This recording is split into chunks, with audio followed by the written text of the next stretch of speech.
আমাদেরকে কেউ কেউ বলেন আমাদেরকে আর মাথায় তুলতে দেওয়া হবে না। আমরা একটা কথা বলি, সম্মানিত ভাইয়েরা, আমাদেরকে কে মাথায় তুলবে আর কে মাথায় তুলবে না, বাংলাদেশ জামাত ইসলামী কারো মাথায় উঠতে চায় না।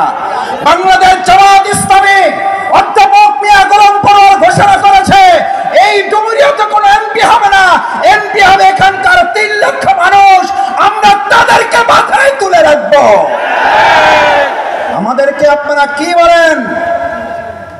এই সব কথা বলে আমরা নিজেরা নিজেদেরকে রাজনীতিতে আরো অনেক ধাপ পিছিয়ে নিচ্ছি।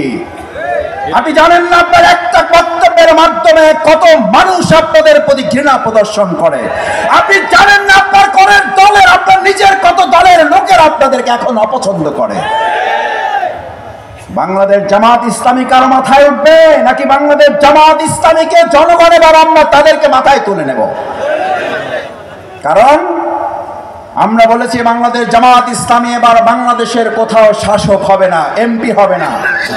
বাংলাদেশ জামাত ইসলামের প্রতিনিধিত্ব হবে এবার এক একজন সেবকের ভূমিকা পালন করবে। সম্মানিত ভাই এবং বন্ধুগণ, বাংলাদেশ জামাত ইসলামী তরুণ এবং যুবকদের সেভাবে তৈরি করতে চায় যারা সেদিন গুলিকে ভয় পায় নাই। কেন ভয় পায়?